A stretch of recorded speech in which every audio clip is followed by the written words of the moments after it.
Ibunda Hawa yang seringkali dipersalahkan oleh para pendongeng. Assalamualaikum warahmatullahi wabarakatuh.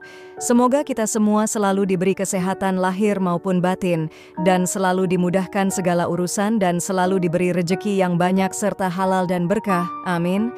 Pada kesempatan yang baik ini, kita akan mentelaah kisah ibunda manusia, yaitu Siti Hawa.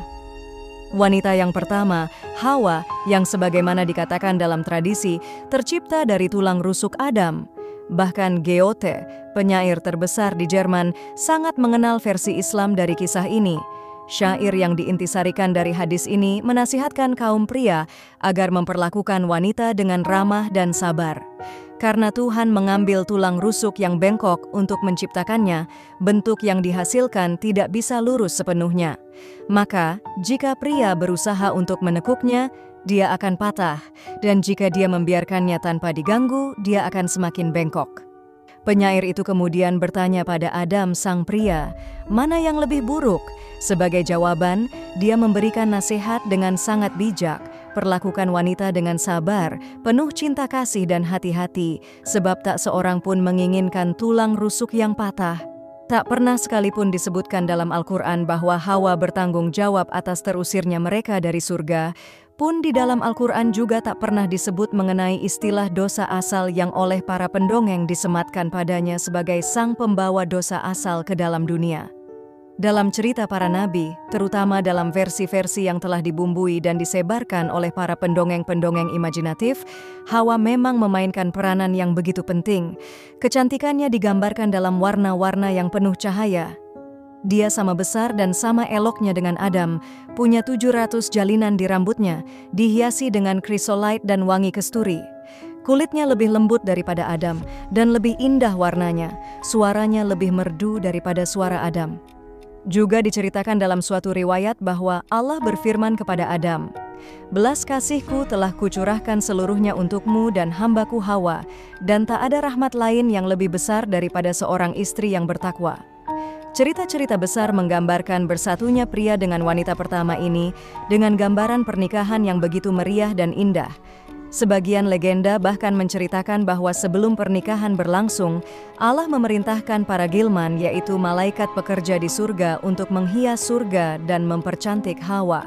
Pesta pernikahan berjalan begitu khidmat, Allah memanggil seluruh malaikat yang ada di langit agar berkumpul di bawah pohon tuba untuk mendoakan keduanya.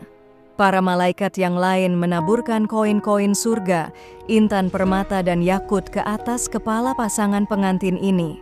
Setelah melunasi mahar, yang menurut Ibnul Jauzi dalam kitabnya Salwatul Ahzan, berupa bacaan solawat pada Nabi Muhammad sebanyak 20 kali, Hawa resmi menjadi pendamping Adam, menemani setiap langkah dari perjalanan Adam di surga.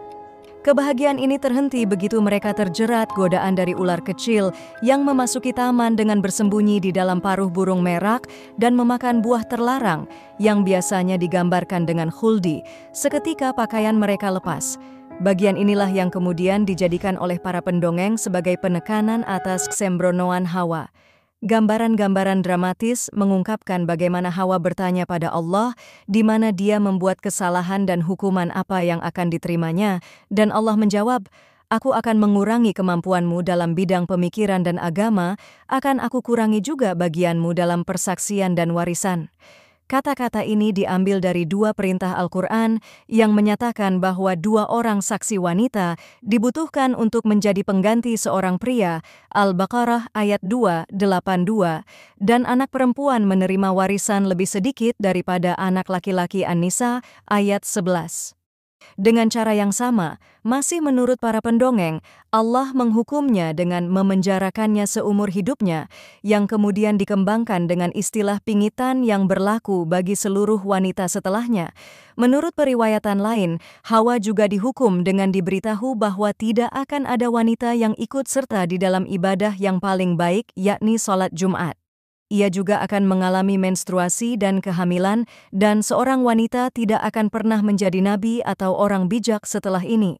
Cerita dan tafsiran ini hanya untuk menunjukkan betapa banyak asumsi-asumsi yang tersebar luas tanpa didasarkan pada apa yang termaktub dalam Al-Quran. Tafsir-tafsir imajinatif seperti ini tidak patut kita yakini, meskipun dalam beberapa hal memang terkesan masuk akal dan logis.